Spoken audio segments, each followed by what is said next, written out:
The Outermost House, A Year of Life on the Great Beach of Cape Cod by Henry Beston. Chapter 1. The Beach. Section 1.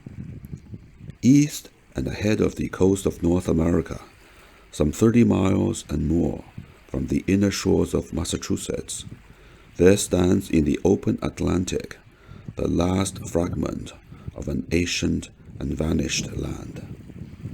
For 20 miles, this last and outer earth faces the ever-hostile ocean in the form of a great eroded cliff of earth and clay, the undulations and levels of whose rim now stand 100, now 150 feet above the tides. Worn by the breakers and the rains, disintegrated by the wind, it still stands bold. Many earths compose it, and many gravels and sands stratified and intermingled. It has many colors, old ivory here, peat here, and here old ivory darkened and enriched with rust. At twilight, its rim lifted to the splendor in the west, the face of the wall becomes a substance of shadow and dark, descending to the eternal unquiet of the sea. At dawn, the sun rising out of ocean gilds it with a level silence of light which thins and rises and vanishes into day. At the foot of this cliff, a great ocean beach runs north and south unbroken, mile lengthening into mile, solitary and elemental, unsullied and remote, visited and possessed by the outer sea. These sands might be the end or the beginning of a world. Age by age, the sea here gives battle to the land.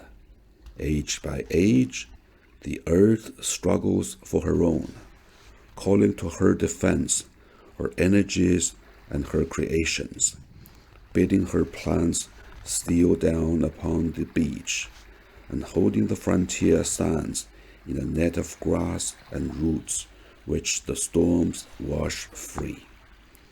The great rhythms of nature, today so dully disregarded, wounded even, have here their spacious and primeval liberty. Cloud and shadow of cloud, wind and tide, tremor of night and day, journeying birds alight here and fly away again all unseen.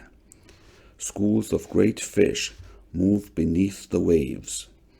The surf flings its spray against the sun. Often spoken of as being entirely glacial, this bulwark is really an old land surfaced with a new. The seas broke upon these same ancient bounds long before the ice had gathered or the sun had fogged and cooled. There was once, so it would seem, a northern coastal plain. This crumbled at its rim. Time and catastrophe changed its level and its form, and the sea came inland over it through the years. Its last enduring frontier roughly corresponds to the wasted dike of the cliff.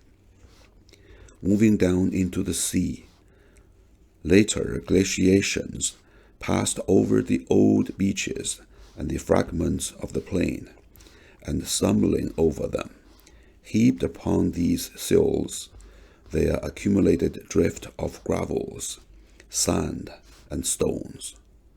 The warmer sea and time prevailing, the ice cliff retreated westward through its fogs, and presently the waves coursed on to a new, a transformed and lifeless land. So runs, as far as it is possible to reconstruct it in general terms, the geological history of Cape Cod. The east and west arm of the peninsula is a buried area of the ancient plain.